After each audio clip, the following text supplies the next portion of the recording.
물론 본인은 소설로 규정하고 있습니다만 시적 소설 혹은 산문시 이렇게 볼 수 있는 어떤 장르의 경계가 분명하지 않는 작품 힘에 대해서 싫어하는 인생공부 송희복의 서정시 비평. 안녕하십니까, 송희복입니다. 2025년 새해 들어서 여러분께 처음으로 인사를 드립니다.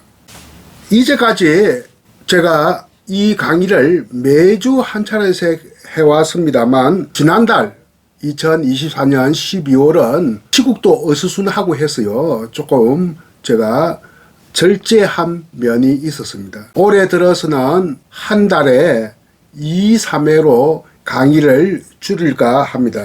대신에 이때까지 작품론 위주로 강의를 했던 것을 작가론의 비중을 높이고 서정시뿐만 아니라 극시도 적극적으로 확장해 볼까 생각합니다.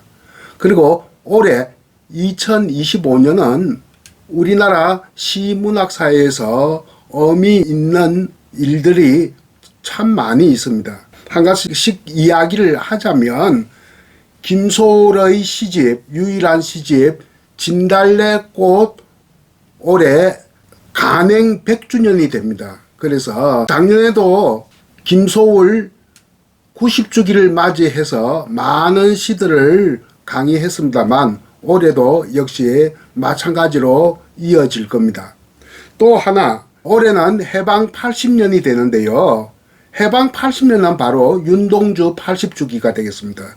윤동주가 1945년 해방되는 해에 순국을 했기 때문에 해방 70주년이면 윤동주 70주기, 해방 80년이면 윤동주 80주기, 이렇게 늘 같이 갑니다. 그래서 올해는 윤동주 80주기로서 또 의미를 이렇게 부여할 수 있겠고요. 다시 정리합니다.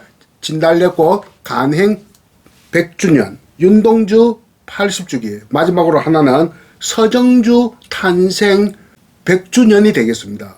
올해가 서정주 탄생 100주년이 된다. 이 세 가지가 겹쳐 있는 의미 있는 한 해가 될 것으로 보아서 김소월과 윤동주는 저작권이 없어서 마음대로 할 수 있지만 서정주의 경우에는 작가론 중심, 주제론적 중심으로 강의를 좀 몇 차례 해볼까 합니다. 오늘 공부할 내용은 새해 첫 방송이라는 점에서 좀 특별한 것을 할까 해서 여러 가지 고심을 했습니다만 결국 하게 된 것은 한강 작가의 소설 힘에 대해서 강의를 할까 합니다. 여기에 보이는 책이 한강 소설 힘입니다. 여기 소설이라고 되어 있는데 소설 같은 느낌은 없습니다. 오히려 산문시지 같은 느낌이 더 강하게 나타나고 있죠. 2016년에 간행되었으니 작년에 한강 작가가 노벨 문학상을 받는데 일조했던 한 작품이 되겠습니다. 그래서 올해 첫 방송의 내용을 노벨 문학상에 맞춘 것은 우리 문학의 세계화에 대한 바람의 뜻이 담겨 있다, 이렇게 보면 되겠습니다. 그래서 오늘은 낭독하는 내용은 없을 겁니다. 오늘은 낭독도 하지 않고 또 강의 중에 이 책을 이렇게 부분적으로 읽어드리고 하는 것도 자제하겠습니다. 저작권을 적극적으로 보호하는 것도 또 저희 의무이기도 합니다. 그러면 지금부터 한강 작가의 작품, 물론 본인은 소설로 규정하고 있습니다만 시적 소설 혹은 산문시 이렇게 볼 수 있는 어떤 장르의 경계가 분명하지 않는 작품 힘에 대해서 말씀을 드릴까 합니다. 이 전체 구조는 3부작으로 되어 있거든요. 제1부작은 나고 나편입니다. 나, 하자인 나. 제2부는 건녀입니다. 건녀편이라고 할 수 있겠죠. 제3부는 모든 힘이라고 되어 있어요. 이때 힘이라고 하면 우리는 형용사, 간행으로 쓰이지만 여기에서는 명사로 보고 있습니다. 그러니까 모든 힘이 되겠죠. 힘을 명사로 볼 수 있느냐 없느냐 하는 것은 문법적으로는 가능하지 않습니다만 문학적으로는 충분히 가능하다. 힘 하는 것은 지금 여기에서 사실은 문법적으로는 명사가 아니지만 지금 명사를 보고 있기 때문에 모든 힘이라고 되어 있네요. 하나하나 우리가 공부를 해볼까요? 제가 경남문학기호로의 한강흰 작품론을 발표했는데 앞에 프롤로그가 있고 마지막에 에필로그가 있는데 중간에 2, 3, 4, 5 이렇게 된 것을 어떻게 했느냐. 2. 문학의 선 나편. 3. 경계선 위의 건너편. 4. 반짝임 혹은 시적 울림. 5. 병합된 모든 힘편. 뭐 이렇게 제가 분류를 해서 체계화 시켰습니다. 한강흰만 가지고 작품론 200자 원고지 100매를 쓴 것은 이번에 처음이 아닌가 이런 생각이 드네요. 이제 앞으로 한강씨가 작년에 노벨 문학상도 받고 했으니까 엄청난 작가 작품론이 많이 쏟아질 걸로 보이는데 젊은 학인들, 젊은 비평가들이 많이 동참을 했으면 좋겠다 하는 것이 원로 학자요 비평가로서 제가 이렇게 말씀을 드릴 수가 있겠습니다. 이 시는 아까도 이야기했지만 산문시 같다는 느낌을 지울 수가 없고 떨칠 수가 없습니다. 서사 구조, 그러니까 뭐 이야기의 어떤 구조, 털거리가 있기보다는 뼈대가 있기보다는 이미지의 결들이 많이 촘촘하게 엮어져 있기 때문에 소설적이라기보다는 즉 서사적이라기보다는 시적이다 이렇게 볼 수 있겠고 산문시가 아니라면 한 걸음 양보를 한다면 시적 소설이다 이렇게 이야기를 할 수 있겠죠. 포스트 모더니즘 문학 중에서 시와 소설의 경계가 모호한 작품들이 들어 있습니다. 모더니즘 시대만 하더라도 그 이전에는 더 말할 것도 없고요. 시, 소설, 뭐 극 이렇게 혹은 에세이 이렇게 장르가 딱 구분되어 있었어요. 그러니까 이 장르 구분을 조금 해체하는 쪽으로 나가는 것이 포스트 모더니즘이 등장한 시점 이후다. 우리나라는 1990년대부터 본격적으로 포스트 모더니즘 논의가 시작되었습니다만 실제 미국에서는 포스트 모더니즘이란 말이 등장한 것은 1950년대입니다. 우리말로는 그냥 후기 모더니즘 이렇게 하면 좋겠죠. 그러니까 모더니즘과 뭔가 달라야 된다는 겁니다. 그 중에 하나가 모더니즘은 주로 나를 객관화시키죠. 그가 중심이 되는데 다시 나로 되돌아오는 것이 후기 모더니즘, 포스트 모더니즘입니다. 나의 이야기가 아주 많아집니다. 이것을 조금 어려운 말로 비평적 용어로 하면 자아 반영성이다. 이렇게 이야기할 수 있겠죠. 자아를 객관화시키는 것이 모더니즘이라 하면 자아를 다시 좀 주관화시키는 것이 포스트 모더니즘입니다. 이렇게 이야기할 수 있겠고 이 작품의 주제는 삶과 죽음의 이미지로 점철되어 있다. 혼재되어 있고 뒤죽박죽 섞여 있고 그렇습니다. 그러니까 삶과 죽음의 경계도 모호해지는 작품이다. 이렇게 보고요. 삶은 낫습니다. 낯설지 않는 삶은 없습니다. 우리가 일상적으로 삶을 매일같이 추구하고 있습니다만 하나하나가 다 낫습니다. 물론 나대는 거 간섭적인 부분도 있겠습니다만 삶 그 자체가 낫습니다. 죽음 또한 낫은데 삶보다 더 낫습니다. 죽음을 경험한 사람은 아무도 없습니다. 그러니까 문학의 언어가 낯섦의 언어일 수밖에 없는 이유가 여기에 있습니다. 삶도 낯설고 죽음도 낯으니까 문학의 언어가 낯설 수밖에 없다 하는 겁니다. 좀 전에 죽음을 경험한 사람은 아무도 없다고 그러셨는데 사실 살아있는 사람이 그렇죠. 살아있는 사람 중에서 죽음을 경험한 사람은 아무도 없다는 이야기가 되겠습니다. 우리가 흔히 이야기합니다. 글쓰기는 하나의 치유 과정이라고 그런 말들을 많이 하거든요. 글쓰기를 통해서 자신을 되돌아보고 자아를 탐색하고 내가 누구인지를 알아가는 과정이다. 이렇게 이야기하고 또 그리고 뭐 요즘 문학 치료학이라는 것도 있거든요. 한강의 소설 흰에서도 글쓰기의 치유 과정을 잘 보여주고 있습니다. 치유 과정이다 일종의. 치유가 뭡니까? 환부가 생기고 다친 곳이 있는 것이 환부 아닙니까? 환부가 생기고 연고를 바르고 연고만 바르면 되겠습니까? 거즈를 이렇게 또 사야 되겠죠. 둘러사야 됩니다. 이렇게 비유되는 것이 하나의 치유 과정인데 통과 의례라는 게 있어요. 통과 의례. 통과 의례에서 격리, 입사, 기한의 과정이다. 통과 의례를 흔히 입문식으로 이렇게 비유되곤 하는데 격리의 그 단계는 뭐냐 하면 이때까지 태어나서 자랄 때까지 기존의 익숙함 속에서 살아오다가 그 세계로부터 벗어나는 것이 바로 격리입니다.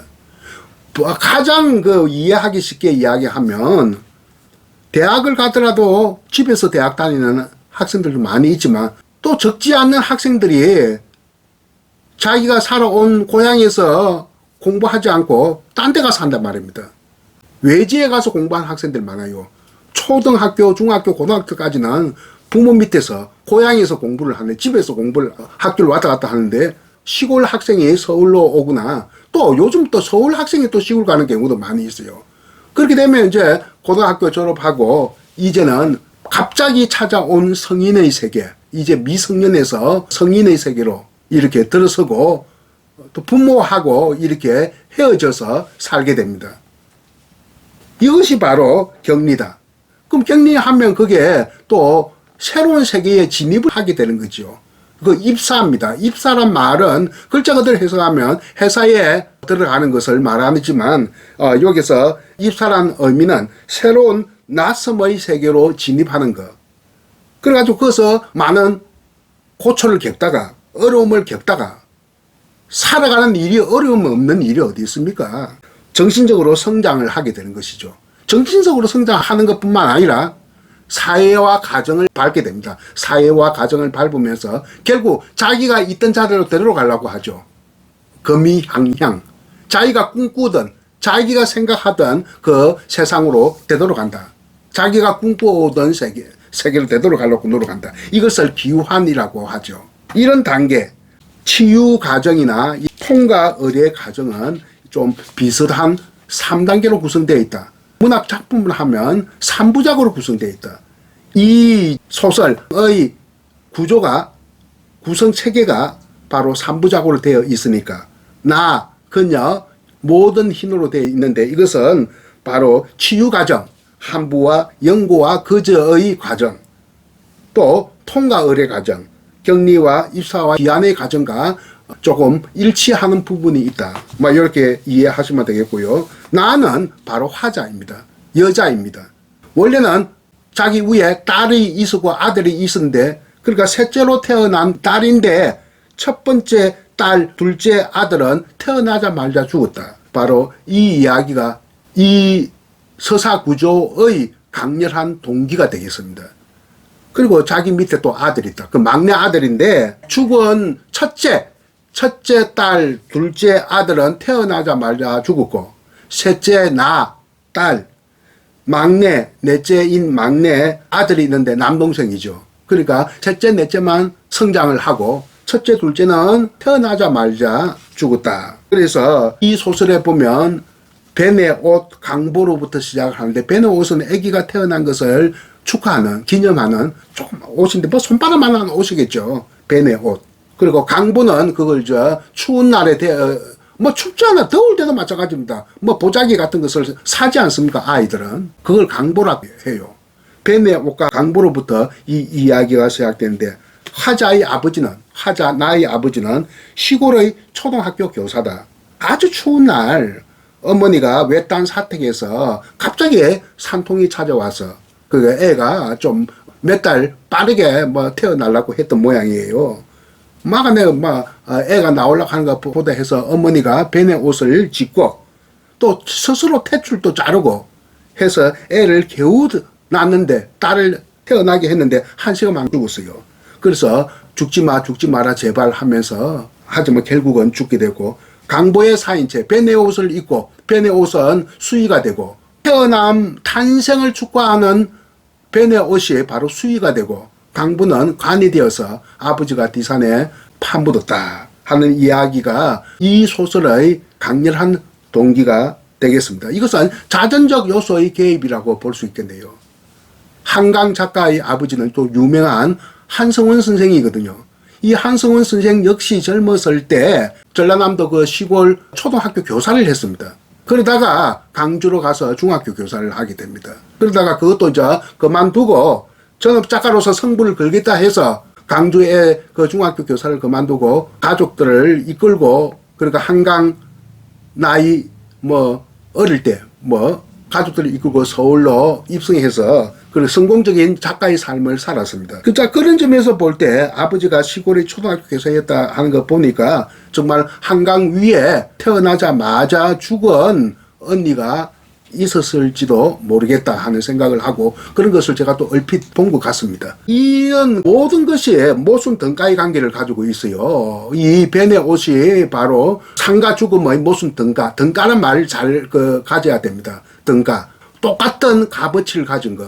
어느 한쪽에 이렇게 저렇게 기울이지 않고 평평하게 유지되는 것이 바로 등가라고 합니다. 모순 등가 혹은 모순 형용이라고도 하죠. 색깔로서의 가장 모순 등가를 가진 것이 뭐냐면 하양과 금정입니다. 하얀색을 하양이라고 하고 빨간색을 빨강, 검은색을 검정이라고 하는데 명사로 그렇게 씁니다만 지금 우리 현대 사회에서는 하양과 금정은 무채색이라 해서 색깔의 대접을 못 받습니다. 푸대접을 받았는데 그러나 옛날에는 고대부터 중세에 이르기까지에는 근세 초기까지도 색깔로 대접을 받았어요. 왜 그 색깔을 대접을 못 받느냐 하면 인쇄술이 발달하면서 구텐베르그 이후에 책의 색깔 다 하얀색이어서 또 그리고 글자의 색은 검정색이어서 그때부터 색깔 대접을 못 받았다고 합니다. 구텐베르그 이후 책의 발명 이후부터 색깔 대접을 종이는 하얗고 글자는 까맣고 그러니까 너무 거기에 보편화되고 대중화되어 가다 보니까 색깔 대접을 못 받았다는 거예요. 오늘 이 기회 때 색깔 대접을 못 받은 이유는 구텐베르그의 책을 발명이다. 이렇게 알고 계시면 되겠습니다. 자고로 검은 수의라는 것은 존재하지 않았습니다. 수의는 동서양 할 것 없이 흰옷입니다.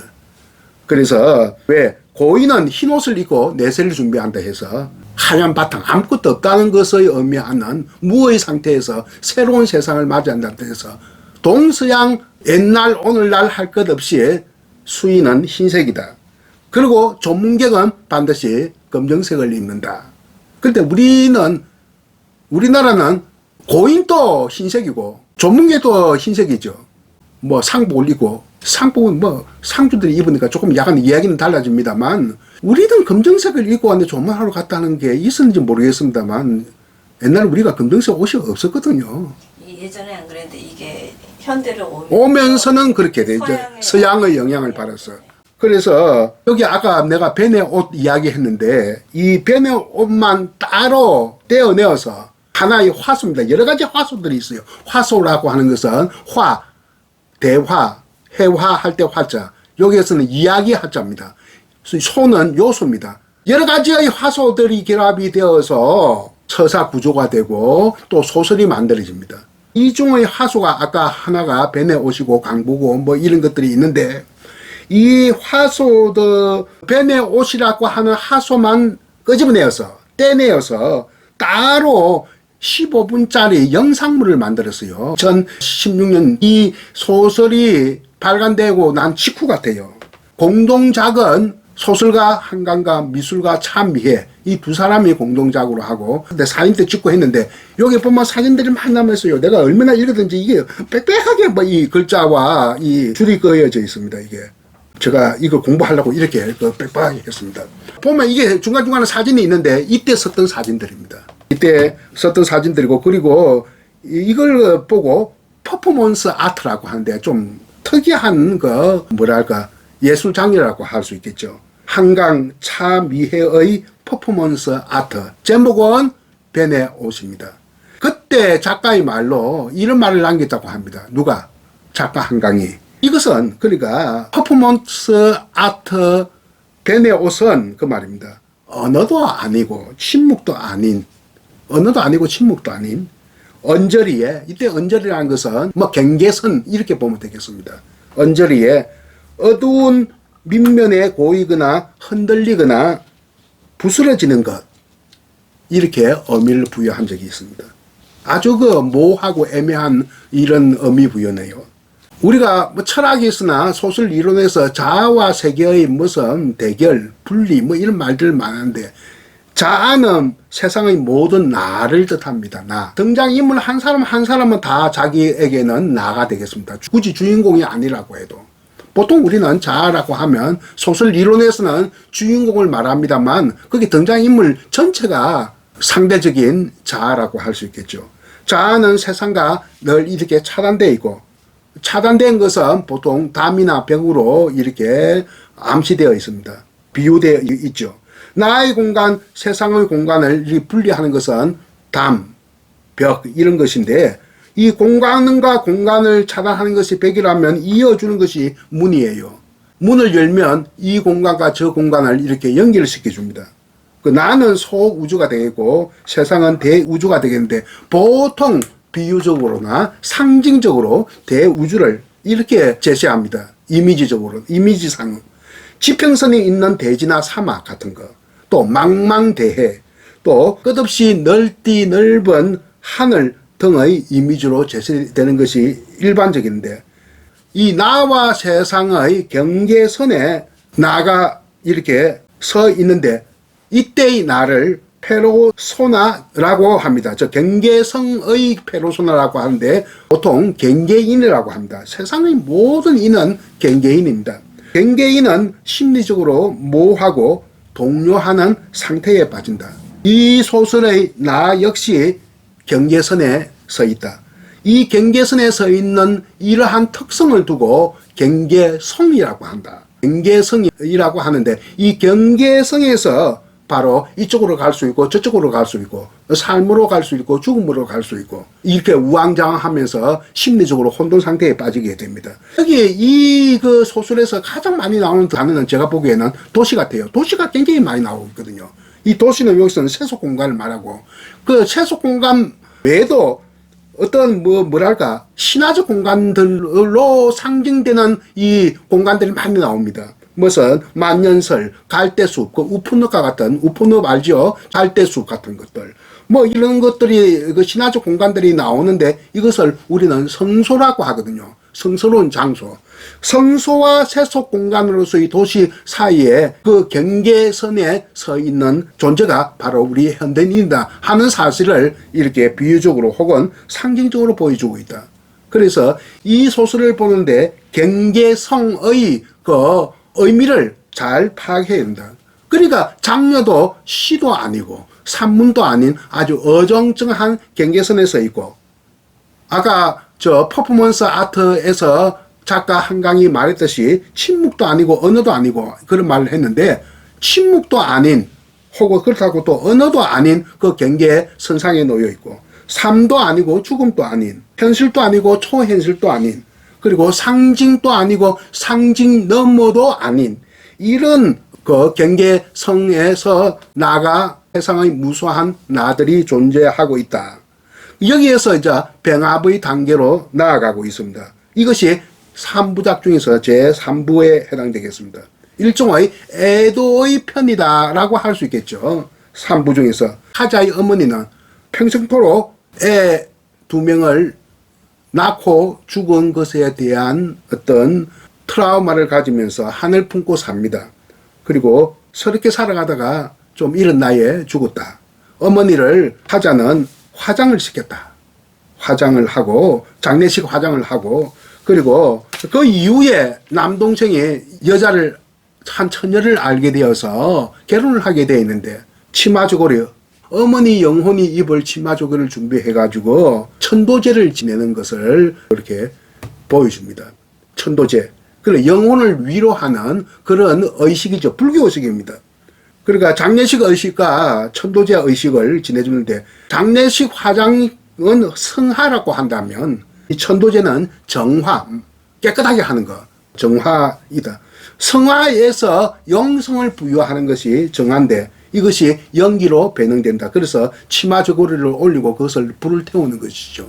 보통 일반적으로 병합의 경계선에 놓여 있을 때, 경계성의 특징을 가지고 있을 때, 이것을 묶어주는, 이쪽과 저쪽을 묶어주는 어떤 상징물은, 그러니까 병합의 상징물은 끈, 줄, 띠, 고리, 팔찌, 왕관 등으로 이렇게 비유되거나 상징됩니다.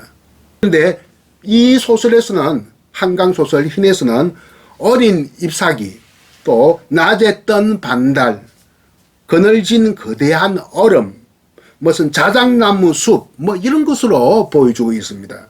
그래서 제3부에 이르러서는 병합의 단계에 이르러서는 상성적 힘, 초월적 힘, 병합적 힘의 상징을 보여주는데 이 상징은 우리가 아는 상징이 아니라 상징 너머의 상징, 뭐 새롭게 발현된, 변형된 상징이다 이렇게 볼 수 있겠고 또 특히 여기에서 주인공이 날숨에서 들숨 이렇게 숨을 그러니까 호흡이라 하는 것은 흡하고 하는 것은 들숨이고 흡 하는 것은 날숨입니다.